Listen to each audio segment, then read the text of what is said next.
Bom dia, meus amigos! Bom dia, minhas amigas! Sejam todos bem-vindos mais uma vez ao nosso canal. Quero aproveitar o ensejo e convidar para você se inscrever, ativar o sininho das notificações, deixar o seu like e também o seu comentário. Olha, meus amigos, está chegando a hora dos beneficiários do Bolsa Família colocar a mão na grana. Isso vai ocorrer na próxima terça-feira, dia 15 de abril. É importante ressaltar, né, que o Bolsa Família paga alguns adicionais, como o adicional de R$ 150 para criança de 0 a 6 anos, tem um adicional de R$ 50 para mulher que esteja grávida, amamentando, para criança de 0 a 17 anos, e também tem 6 parcelas de R$ 50, né, para mulher que tem criança recém-nascida, ou para criança recém-nascido.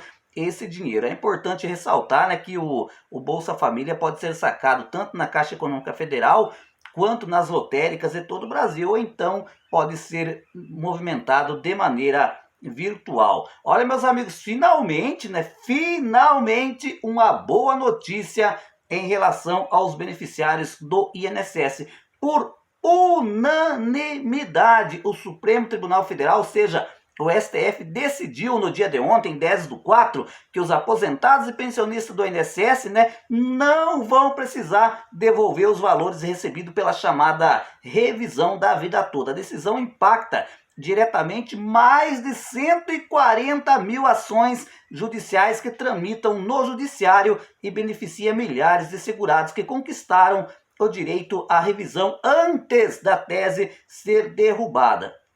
Olha, meus amigos, finalmente, né? Porque isso aqui, você já imaginou? Tem muita gente, tem muitas pessoas que tiveram a revisão do benefício aí, né? Porque contribuíam antes de 1994 e de repente conseguiu na justiça uma vitória, estava ganhando 2 salários. E daí depois, com a revisão, passou a receber 2,5 salários, 3 salários. Você já pensou se esse povo tivesse que devolver esses valores? Mas, finalmente, os ministros da Suprema Corte, né, chegaram ao entendimento. Olha, a revisão, né, ou seja, a possibilidade da revisão da vida toda acabou. Mas aqueles que conquistaram seu direito não vão precisar devolver os valores, né? A revisão é o recálculo da média salarial para a aposentadoria, considerando todos os salários do trabalhador, mesmo os anteriores a 1994, né? Geralmente quem fez, né, que tinha direito a pedir nessa revisão era aqueles, né, que contribuíram antes de 1994 e se aposentaram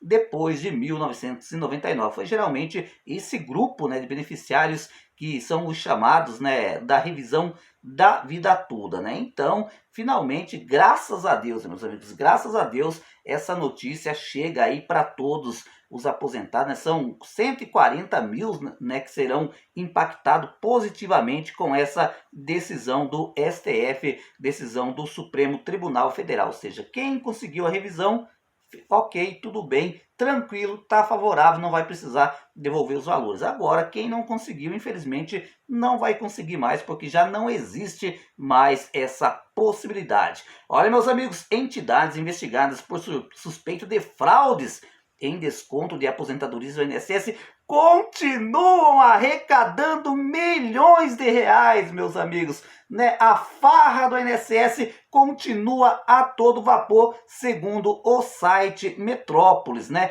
Milhões de reais, ou seja, estão faturando milhões de reais, né, em mensalidades associativas de aposentados, mesmo após entrarem na mira do próprio INSS e da Controladoria Geral da União. Olha, meus amigos, levantamento feito pelo site Metrópolis, com base em dados oficiais do próprio INSS, mostra que 23 entidades que estão sob investigação faturaram juntas 2,1 bilhões de reais com descontos feitos diretamente na folha de pagamento das aposentadorias entre abril de 2024 a março desse ano, né? Gente, eu não consigo entender, né? O próprio INSS reconheceu, né, que estava ocorrendo isso, mas me parece que resolveu o caso em definitivo, isso não aconteceu, né? E aí a aposentadoria já é pequena e muitos beneficiários, digamos assim, né, estão pagando essas entidades sem usufruir em nada, e na grande maioria das vezes, né, esse segurado nunca pediu para ser associado. A arrecadação expressiva continuou mesmo após o Metrópolis revelar há um ano a farra dos descontos do INSS. O portal mostrou que as entidades haviam aumentado em 300% suas receitas com cobrança de mensalidades associativa em um ano, enquanto explodiam queixas e processos judiciais movidos por aposentados que alegavam cobranças indevidas feitas sem autorização. Apesar de todos os indícios, apenas uma entidade, meus amigos, que pouco faturou. Bom, diga-se de passagem aqui, segundo o site Metrópolis, que apesar de todos os indícios de irregularidade, apenas uma entidade, que pouco faturou com os descontos, teve seu acordo de cooperação rescindido pelo INSS. Ou seja, essa entidade ganhou pouco dinheiro, digamos assim, perante as outras. Essa o INSS tirou fora. E as demais que estão faturando milhões em cima dos aposentados e pensionistas continuam prestando seu serviço. Vá entender qual é a lógica do INSS nesse sentido, As demais mantiveram faturamentos que chegam a mais de 100 milhões de reais por associação. Além disso, uma pesquisa feita pelo Metrópolis em ações no judiciário mostra que as denúncias de cobranças indevidas continua. Gente, pelo amor de Deus, alguma coisa tem que ser feito, porque não é justo. Sabe por que essas entidades se aproveitam, gente? Que muitos dos beneficiários são pessoas simples, são pessoas que vai lá no banco, pega o dinheirinho, coloca no bolso e vai embora. Não conta, Eles nem sabem tirar o dinheiro por conta própria. Se chegar, vamos imaginar hoje, vamos imaginar que um aposentado está ganhando R$2.000. Se vir R$50 descontado, muitos deles nem sentem isso, meus amigos. Ou se sente até reclama, poxa, o INSS, eles falam o banco, O banco me passou a perna em R$50, mas não vai atrás para saber o que realmente está acontecendo. E aí, essas entidades continuam faturando milhões, como o próprio Metrópolis mostrou, a arrecadação dessas empresas que ficaram é em torno de 100 milhões, E enquanto aquela que faturava pouco lá, comparado às demais, foi retirada pelo INSS, Então, gente, mais uma vez eu quero falar aqui, não que eu seja contra as entidades, porque sabemos muito bem que tem pessoas que é credenciada ao sindicato rural, por exemplo, só que não é nada forjado, A pessoa foi lá, assinou, concordou, tem benefício fornecido pelo sindicato ou por entidades. Agora, quando foi de livre e espontânea vontade do beneficiário, gente, não tem problema algum. O problema aqui está que muitas dessas entidades, não sei como se o INSS facilita, se a fraude que não tem como explicar, gente, eles colocam o nome do beneficiário lá e começam a cobrar automaticamente sem nunca o segurado ficar sabendo. O crime está aí. Olha, chegou uma pergunta aqui, César.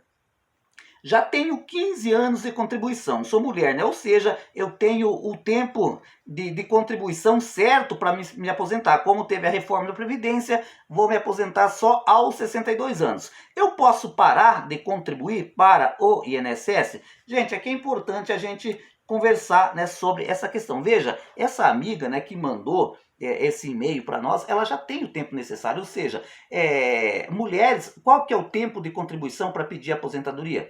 15 anos, 15 anos de contribuição, mas vai se aposentar só com 62 anos. Agora, se quiser parar de contribuir, o direito à aposentadoria, quando chegar aos 62 anos, já tem. O direito está garantido. Porém, eu abro um parênteses aqui para falar para essa nossa amiga e para milhares de pessoas que estão nessa mesma situação. Tem que continuar contribuindo. Por quê? Que existe a qualidade de segurado, Na grande maioria dos benefícios é de um ano e 2 meses, E aí o que acontece? Quando ultrapassa esse tempo, você perde a qualidade de segurado. Você não perde o direito à aposentadoria quando chegar aos 62 anos. Ou o homem quando chegar aos 65, mas perde a qualidade de segurado. Aí vamos imaginar que você fique doente. Você não tem direito a um auxílio doença, Você não Ou então, por exemplo, a pensão por morte, deixar a pensão por morte, né? O que mais, né? Salário maternidade, de repente adotou uma criança, por exemplo, né?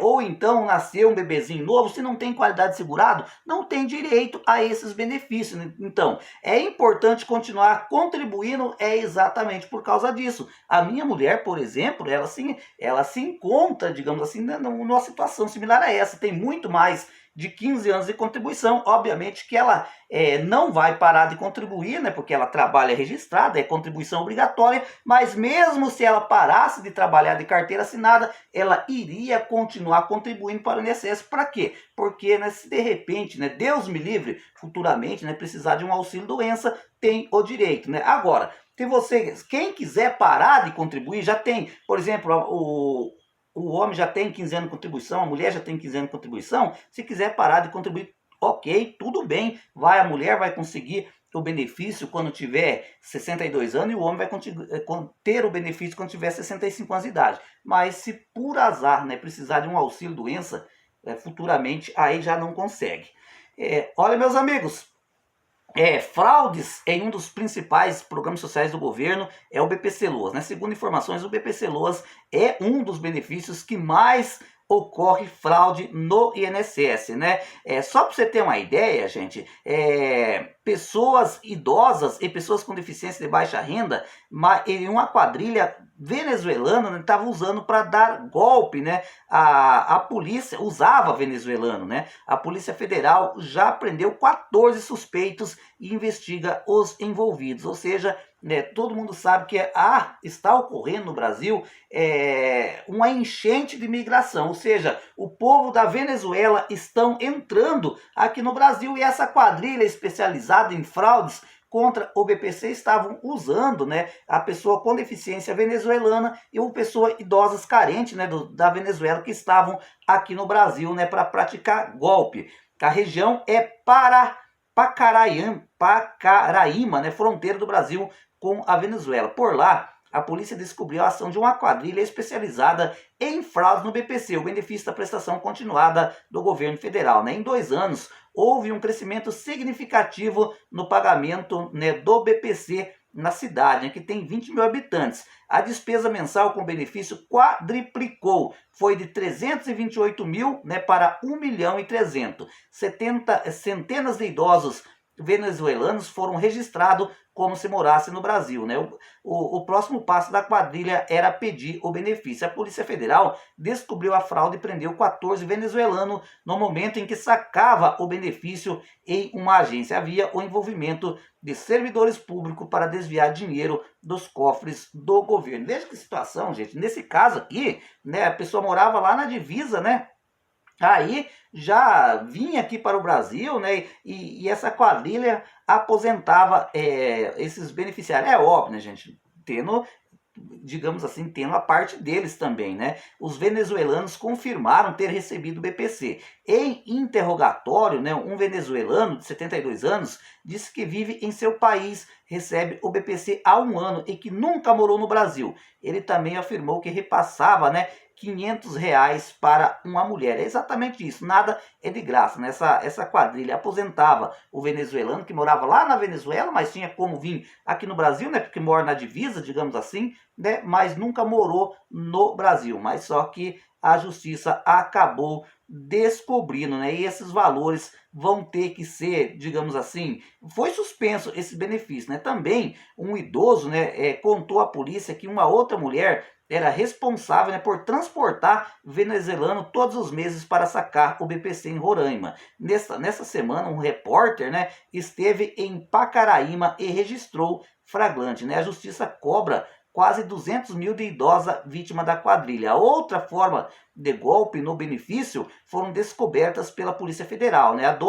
Uma senhora lá, né, foi abordada e acabou assinando uma procuração para uma pessoa que se apresentou como advogada. Ela diz que pagou as 4 primeiras parcelas do benefício para a mulher que, na verdade, era uma estelionatária. A idosa teve o BPC pago normalmente durante 12 meses, né? Aí o INSS descobriu documentos falsos no processo dela, suspendeu o auxílio e agora o governo cobra quase 200 mil reais, né? Ou seja, olha que situação, né, gente? Tem quadrilha especializada, né, que vão lá, né, traz o povo lá da Venezuela para receber o BPC Loas, né, e daí depois cobra R$ 500 mensais, né, ou seja, tirando o patrimônio público do povo brasileiro, ou então, né, acham qualquer pessoa aí, encosta ela no BPC, né, com documentos falsos e tal, e de repente, né, dando fraude também à Previdência Social. É exatamente por causa disso, gente, que existe essa perseguição do governo em relação ao BPC, porque existem muitos vagabundos, larápios, né, que se aproveitam, né, para saquear, né, gente? Porque isso aí se chama saque do dinheiro público, né? Saqueando, roubando o dinheiro público. E aí, gente, quando é um brasileiro de verdade, uma pessoa com deficiência, uma pessoa idosa que toda a vida morou aqui no Brasil, que qualquer um consegue provar a residência dele, ver a casinha dele, essas pessoas não conseguem o benefício e muitas vezes não conseguem porque passa aí 200, 300 reais acima do permitido, o INSS não concede o benefício. E aí gente que mora até mesmo fora do Brasil, que nunca morou no Brasil, consegue o BPC Loas, né? Graças a Deus que a Polícia Federal, né, já botou um fim nessa quadrilha, mas sabemos que infelizmente existe tantas outras quadrilhas Brasil afora, né, usurpando, digamos assim, o direito das pessoas que realmente têm deficiência, as pessoas que realmente têm direito ao BPC Loas.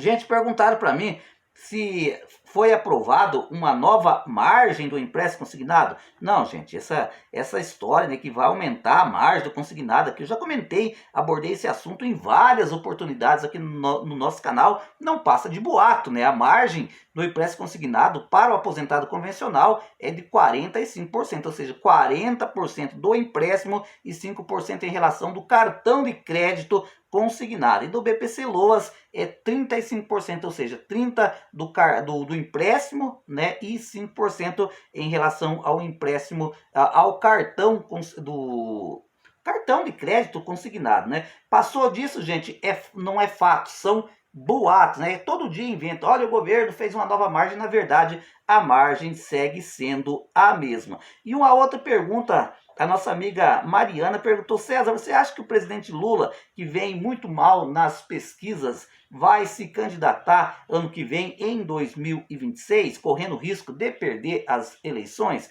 Gente, eu não sei, né? Mas eu acredito que sim, né? Sabe por que eu falo? Apesar que muitas vezes você vê gente do próprio governo dizendo assim: olha, o Lula vai sair candidato, né, se por acaso a saúde dele estiver boa. Mas na verdade outro já fala assim: não, se ele vê que estiver mal nas pesquisas, ele não sai. Mas vejam só, todas as pesquisas que saem mostram que o Lula venceria o Bolsonaro, ou num empate meio que técnico ali. O Bolsonaro não pode disputar as eleições porque está inelegível até 2030. Diz que o Bolsonaro ganha da ou que o Lula ganha da Michele Bolsonaro, ganha do Tarcísio de Freitas, isso no primeiro turno. É óbvio que no segundo turno aí inverte a situação, mas eu acredito particularmente, gente, que o Lula, né, não vai desistir da candidatura. Por quê? Quando a pessoa chega lá, meus amigos, para sair é difícil, né?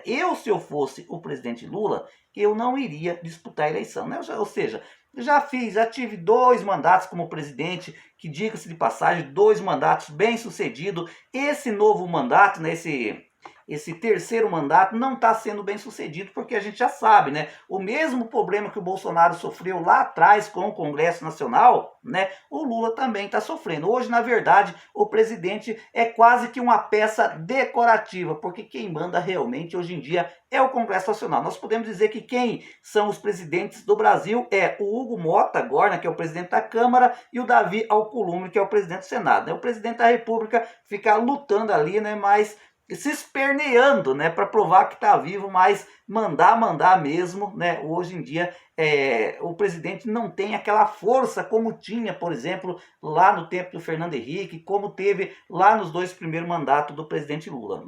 Se fosse o Lula, obviamente, eu não sairia mais para presidente, né? Encerraria a minha carreira política. Mas a gente sabe que político, meus amigos, depois que estão lá, não querem sair, mas nem por decreto. E aí eu quero saber, na sua opinião, se você fosse o presidente Lula, vamos, digamos assim, se imaginar, né, no lugar do outro. Se você fosse o presidente Lula, você sairia candidato em 2026, ano que vem, ou não? Comente aí, a sua opinião é de suma importância para nós aqui do canal.